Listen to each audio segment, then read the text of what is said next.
What's up, everyone? It's the Autistic Scyther here, and this is part 7 of Black Characters in Video Games.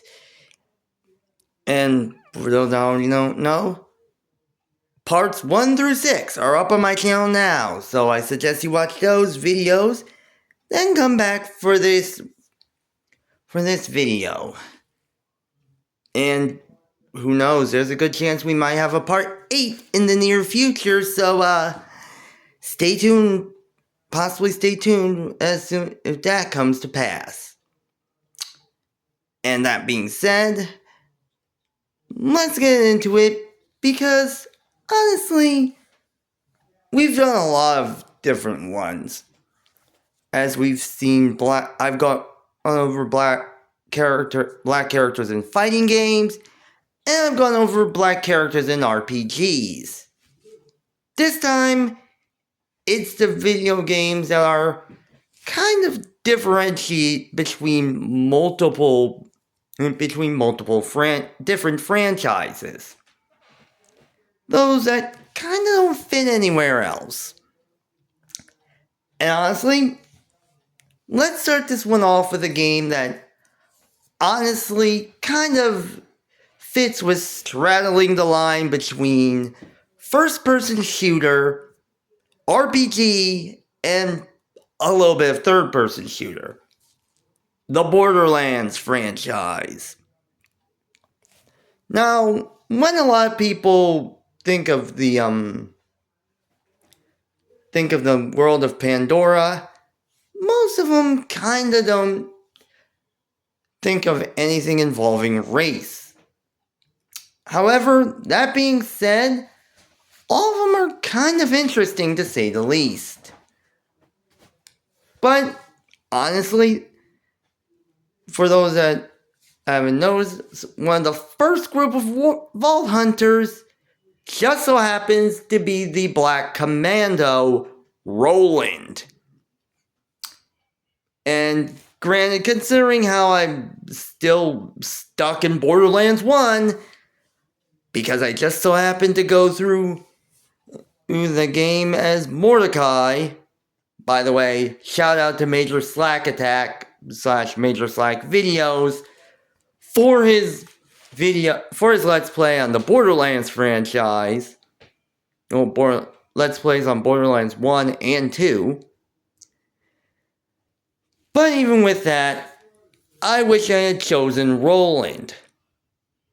But honestly, can't beat having a bird, having some help in fighting an enemy by a bird. Yeah. Even with that, it really does say a lot. But now that we've taken a look at the world of Pandora, let's move on to something a little more colorful. Splatoon. Yeah. That's right. I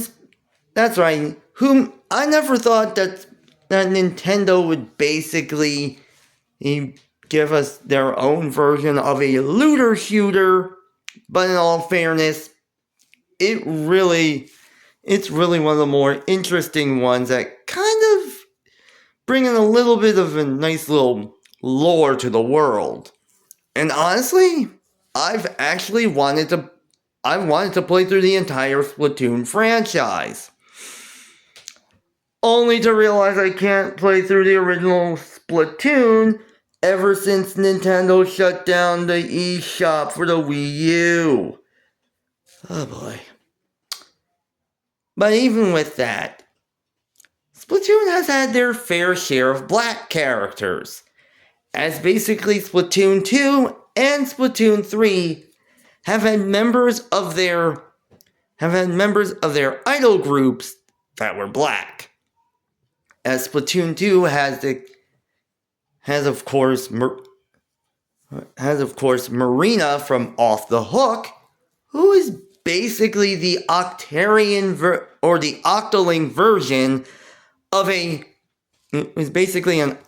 version of a Blurred, or again, Black Nerd. as more often than not, she's more or less as a kind of sassy and fashionable black girl, but she's also a bit of a techie, and a gamer, especially when you consider her Splatoon 3 and its DLC.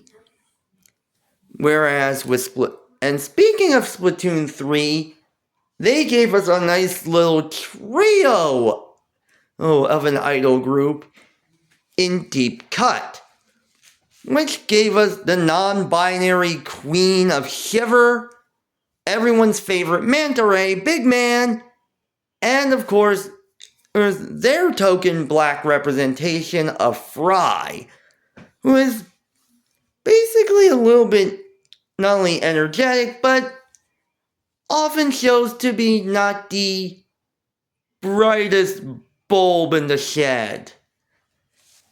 When you consider her when she said that she'd have enchiladas while Shiver would have enchilada retort, I found myself cringing. Let's just be real. Surprisingly enough, they're the only black characters, but yeah, I have a feeling in Splatoon, but I have a feeling we may get some more when Splatoon Raiders comes into play. Fingers crossed. Speaking of Nintendo franchises, Metroid. Yeah. Ironically enough, Metroid has had a fair... Metroid, like Splatoon, is also a franchise that doesn't naturally have who you wouldn't expect to have black characters. In fact, most of the big players are either white, like Samus and Adam Malkovich, or they're aliens, like Rundus, Silas, Gendrada, and Gore. Or they're Ridley, who's too big to fit into the screen. However, there's actually a black character in Metroid who honestly made a pretty solid mark in the game. And it's Anthony Riggs, or Anthony Higgs. Don't know if his last name is Riggs or Higgs. But in all fairness, considering how he made an appearance in Metroid Other M, yeah, I'm surprised a lot of people wouldn't remember him. Really says a lot. And at the same time, another character that most people don't think about is Twintelle from ARMS. Yeah, took me a while because I forgot ARMS was a fighting game. But considering how ARMS kind of fit the idea of an indie title, well, somewhat original title that really took the world by storm in the late 2010s, courtesy of Nintendo, really does say a lot. And while a lot of characters like Ninjara, Springman, Ribbon Girl, and Min Min became popular, honestly, Twintelle is kind of one of the more interesting ones. Not only due to being a French fashion model, but ironically, she's quite the attractive lady. And she's black. Yeah. Apparently, Jacinthe isn't the only black French girl, so to speak, in any sort of Nintendo game. They were cooking. Yeah.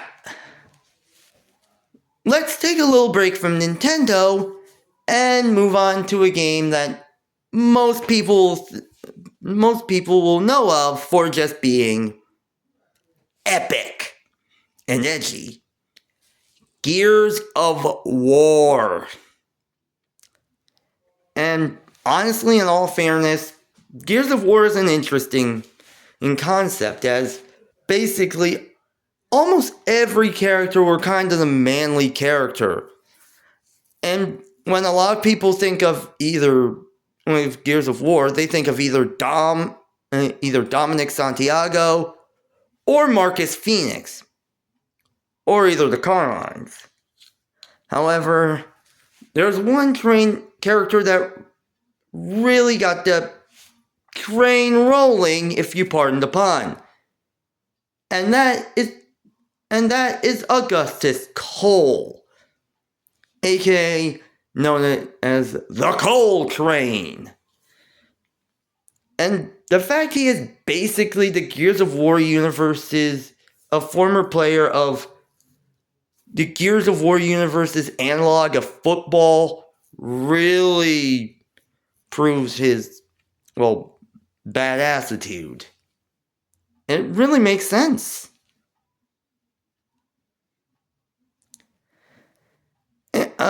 Too bad he ended up dying and got Gears of War 2, but yeah, that's something. Speaking of games that are known to be pretty edgy, let's move on from Gears of War to God of War.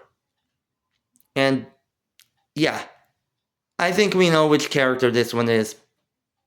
Angrboda from God of War Ragnarok.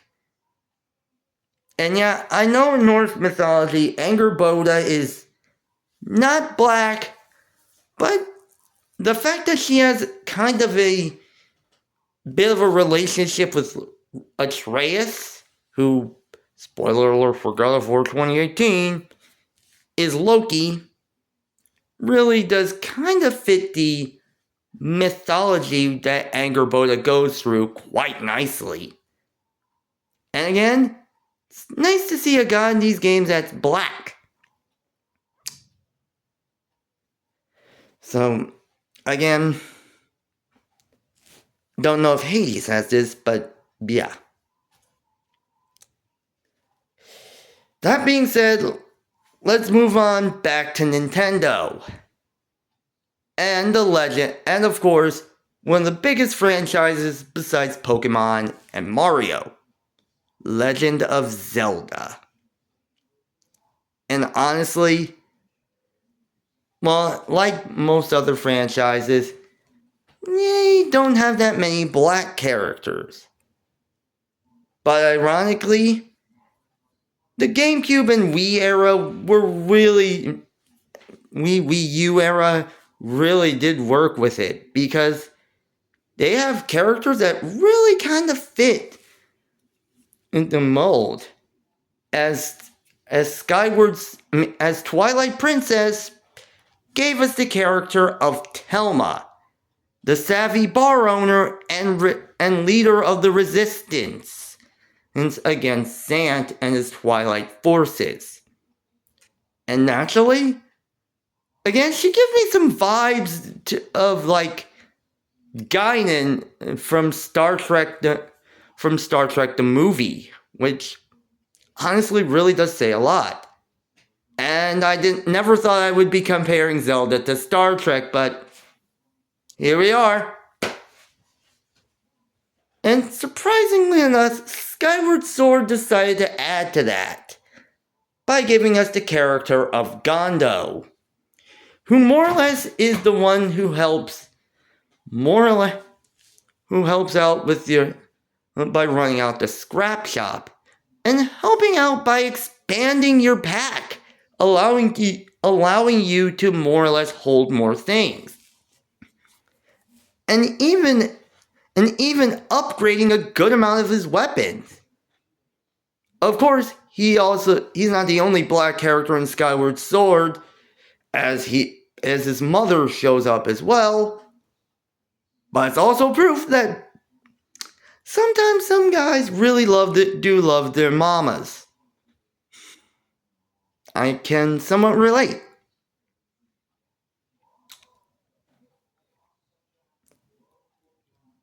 Hopefully the next Zelda game has another black character. Hopefully. This will be continued in part 8. Yeah. Kind of figured this would happen. Kind of figured.